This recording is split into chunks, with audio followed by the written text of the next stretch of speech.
BF4 video. This is Operation Locker, and I believe it's another 64 player server. Could be 32. Let's see. Oh no, that looks like 64. Okay, this is just my second time playing this map. I played a little bit before. We unlocked the defibrillator, yeah. But this map seems pretty insane. You're just like fighting through these corridors. Like explosions going everywhere. Yeah, it's it was interesting. It's very different to I guess Zavod, which we played last time, which was very open. This is very enclosed. Just kind of cool to see you know, the contrast there. But it didn't go too well. We got, I think, around C. We basically just got hemmed in and we couldn't move forward. Actually, I think it was around here. Oh wow. Yeah, the enemy, they have these weird, like, I don't know what they are, phosphorus grenades or something. And they burn really bright. I guess they're flares maybe. And if you sort of stay within the burning radius, you get hurt. So that got me a few times. I thought it was like pipes bursting or something, but it's actually this type of grenade launcher. And we actually got a kill with this grenade launcher, which was I was surprised about. I thought it was a total piece of shit, but it wasn't. Oh, okay. Wait, where's our defibrillator? Ah, that was pretty dumb. We should have pulled it out first. Oh well. So I'm actually using a different codec with DxTory. Before I was just using the standard DxTory codec, and then compressing it using RipBot 264, which does like I think an X264 compression, and that was pretty good. But my last Battlefield clip was, it ended up being 1.4 gigabytes for that 20-minute video, and it took me like 10 hours to upload that. I know I've got shitty internet and all, but so I'm using this different codec, which sort of seems to have better compression. So I don't know, if you guys think the video quality is terrible, let me know and I'll stop using it. Let's revive him. Come on, thank you. But I don't know, I did like a quick test run and the quality seemed okay. But if it looks different on YouTube, please let me know and I'll try to rectify it. Nah. He killed us. But yeah, what I'm going to be doing now is using this, I think it's like this kind of native X.264 codec, I think. I think what it does is kind of capture my video and then compress it on the fly. So I think it has a little bit more of a performance hit, but I suppose it's got that compression kind of built in. I know I could be completely wrong. I don't know too much about all this encoding stuff. I just try to find something that works. Where was he? Oh, hiding in the corner. Huh. But yeah, then I compress it again using Handbrake, which before from the DxTory video codec, Handbrake didn't like that at all. It wouldn't compress it, so I had to use RipBot 264. That's it, to compress it. But Handbrake takes the files that this new codec puts out, and I can compress them again and hopefully get them down to a smaller size so I can upload them quicker. So yeah, but please do let me know if the quality is terrible and I'll stop using this codec and go back to just the standard DxTory one. Oh wow, there's enemies. Oh, what happened there? Did we kill ourselves? I think we did. Oh boy. But I don't know, since I think this map is probably going to be a lot of running around, firing off grenades, not too much. Was he in? Oh, he is an enemy. Wow, he got into our spawn. Huh. Oh well. But since, yeah, probably going to be a lot of looking at death screens while I kind of continue learning this game and learning the maps, I thought I'd maybe talk a little bit about tech stuff. So it's kind of been announced, not really recently, but in sort of fairly recently, AMD's, oh we missed it, AMD's releasing their new steamroller architecture in the form of Carvery, which is actually an APU.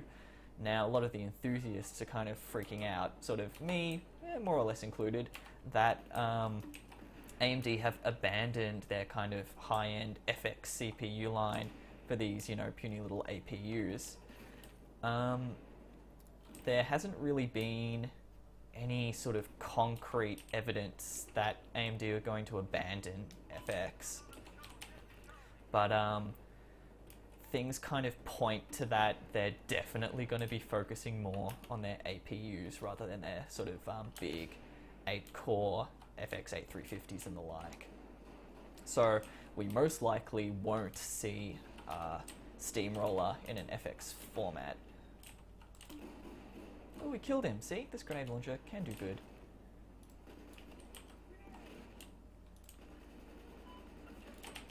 Yeah.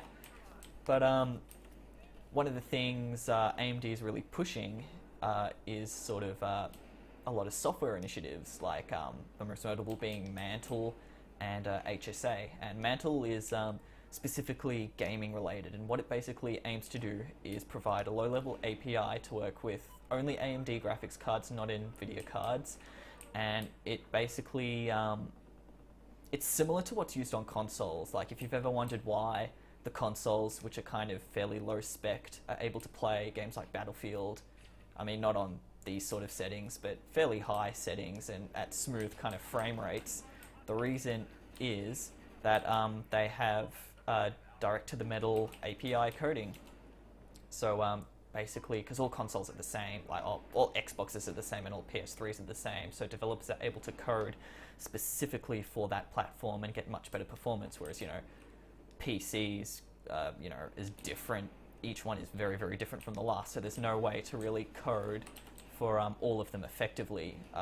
Basically what you have as the result is DirectX, which is very general, and it's fairly inefficient. I mean, it plays stuff fine, but the hardware we have right now could do so much more with sort of direct-to-the-middle coding, which is what Mantle's going to do. And the way it works is that it dramatically reduces your CPU overhead and basically really spreads out the load from a game across all your cores.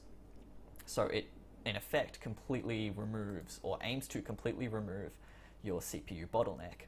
Now, this is really good for people who own AMD CPUs, which traditionally have weaker cores, because right now, especially with games that are very heavily single-threaded, like, you know, Skyrim, StarCraft, I get the Total War series, what happens is that people with AMD CPUs don't get quite as high frame rates as guys with Intel CPUs, because Intel, while having usually a lesser core count, has a much stronger per-core performance.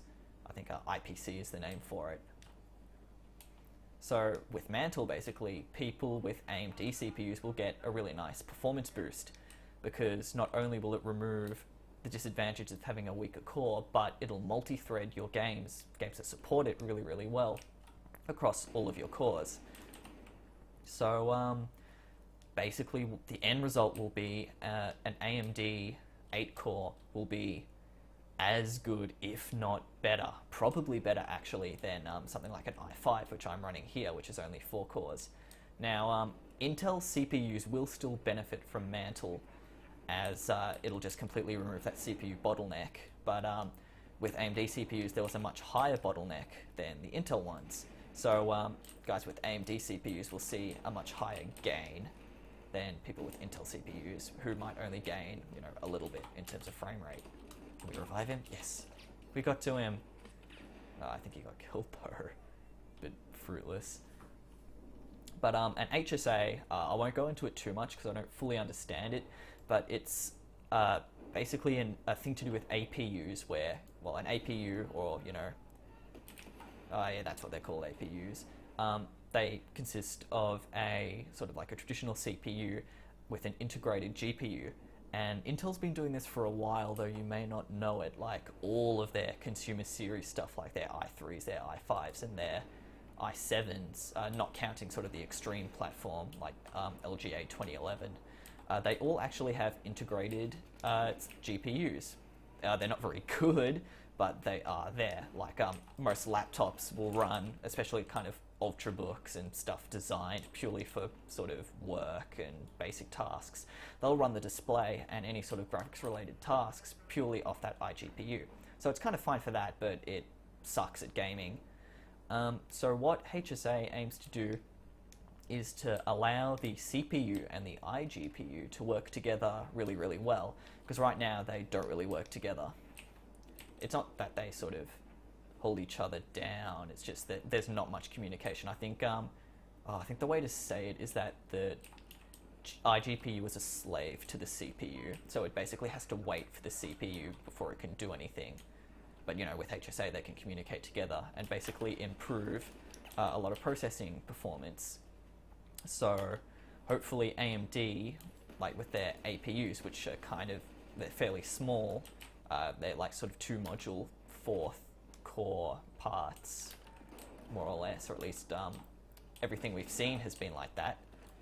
And what it'll do is allow these kind of fairly small APUs to perform much better, maybe at like i5 levels or even maybe i7 levels. But of course, this stuff like HSA and Mantle depends on people adopting it, like game developers and software developers. What was that? Oh, there was a claymore. Huh. Alright. But yeah, so basically this will only really take off for AMD if a lot of people get on board with it. And for Mantle, it seems like that's happening. It seems pretty good. There's this, Frostbite 3, an update should be in the works. I mean, I thought it was going to be early December, but it doesn't look like it, to add Mantle support. And I think HSA is still a while away. Like Carvery, the new line of APUs hasn't really even officially released yet. So HSA sort of is a bit of a wild card at the moment. But Mantle should hopefully bring some nice games to this game, and anything on Frostbite 3. Should we go revive him? Nah, let him bleed out. And I think there's been a fair few other developers as well who have said that they're going to support Mantle. I don't know them off the top of my head, but they are there. It's not just Frostbite, though the Frostbite 3 engine is definitely one of, you know, the biggest kind of people who have pledged to use AMD's Mantle. See, we're getting hurt from that crazy flare thing. Okay, let's revive him. Yeah, we got him. So yeah, that's just a little bit about that. I don't know, I've been able to land a job for a couple of weeks, just doing some kind of computer stuff at the school where my mother works at. So hopefully I'll have a bit of money to play with come Christmas, and I'm thinking rather than just go with that i7 I was sort of talking about in the last video, or the 3770K, I might considering upgrading platforms, like my whole platform, motherboard and CPU. So I don't know, I'm probably going to go to the forums with this, overclock.net, which I like to hang out at, just sort of see what people think. But I'm tossing up between kind of spending a fair bit of money and going for a 2011 setup with like maybe a 4930K or a 3930K, or maybe even going AMD with like an 8350, which I'll probably try to overclock to 5 gigahertz or whatever. But I don't know, the thing that's kind of holding me back from going AMD, because otherwise I would go with AMD like at the click of a finger, is because AM3 Plus, which is the socket for the 8350 and 8320 and all their current line of FX CPUs, is that it's quite an old platform. Like it's still running PCIe 2.0. It doesn't have native USB 3, and I think there's a few other things it kind of lacks or has, you know, third-party implementation for. Whereas Intel has either everything native or, you know, it's all the newer stuff. So otherwise, yeah, I probably would have gone AMD a fair while ago because they're very cheap, definitely compared to Intel. But yeah, I'm kind of not sure on that one, because with Mantle and stuff, an 8350 shouldn't really hold me back in any games. But I don't know, just not sure whether it wouldn't really be an upgrade going to an older platform, I mean, having the extra cores would be really good, especially for recording and rendering, because that loves having lots of cores and threads. But I don't know. I mean, my i5 does fine. There's nothing wrong with it. It handles this okay. It handles rendering okay. Because it'd be more EP than anything else to go 2011. But I don't know. I'll think about it. Oh, and as well, another thing that would maybe make me hesitant about swapping to 2011 is that Haswell E is kind of around the corner. I think probably late 2014, since Ivy Bridge E fairly recently came out in sort of late 2013, and usually Intel had like a year between releases. We don't know too much about Haswell E. It's probably going to have DDR4 support, which is kind of meh. I think DDR4 is basically going to be the same as DDR3 running at 2133 megahertz. I think that's what it's going to be like. And I've overclocked my RAM to run it at 2133 megahertz, so you know, I'm fine on DDR3. Where's there a medkit? No one's dropping medkits. That's bad. But yeah. So it might be worth waiting for that. I don't know. I mean, a year is kind of, I wouldn't mind going 2011 and then next year maybe upgrading to Haswell E. That wouldn't be too bad, because I'm sure there'd still be a lot of people who would buy a used, you know, 2011 motherboard, like a Rampage 4, and a used, like Ivy Bridge E CPU. So, I don't know. Oh, and another thing I think with Haswell E was that supposedly they're going to have 8-core variants, so 8-core 16-thread with hyperthreading. Oh, where was he? Oh, I guess he was back there. I guess that's kind of as far as I go. I don't need that many cores, or, you know, a processor that powerful. But what might happen is that this new potential sort of 8-core might take the place of the old kind of, you know, 3930K. So, and then the 6 cores, like the 3930K or whatever, will kind of drop down to the old price of the current Extreme Edition 4-core, which is like the i7 3820 or 4820K. And that would annoy me if I spent a lot on a 6-core and then just 1 year later, sort of the same thing would be the price of like a 4-core. I don't know. I guess that's the thing with computers. You can, you know, wait all you like, because there's always something better coming out. Oh, yes, we want to accept the revive. Oh yeah, because there's always something better coming out. Or you can, you know, the better thing to do is probably just spend your money now and enjoy what you have. But I don't know. I want something new and shiny. Because I'll have to think about it some more. I guess something else we could chat about is sort of hyperthreading. Intel's sort of hyperthreading as opposed to the way AMD does it with kind of their module core kind of thing. Because the way AMD does it is that they have modules, and each module kind of has 2, I guess you can think of them as baby cores. Like, they're not really baby cores, but they're kind of smaller cores, not as big as Intel's cores that they have on their CPUs. And that's how they sort of have something like the 8350 or 8320. It's 4 modules, 8 cores. I think 8 integer cores is the way to say it. Whereas something like an Intel i7 has 4, I think, integer cores. I think that's the right term. Oh, we lost.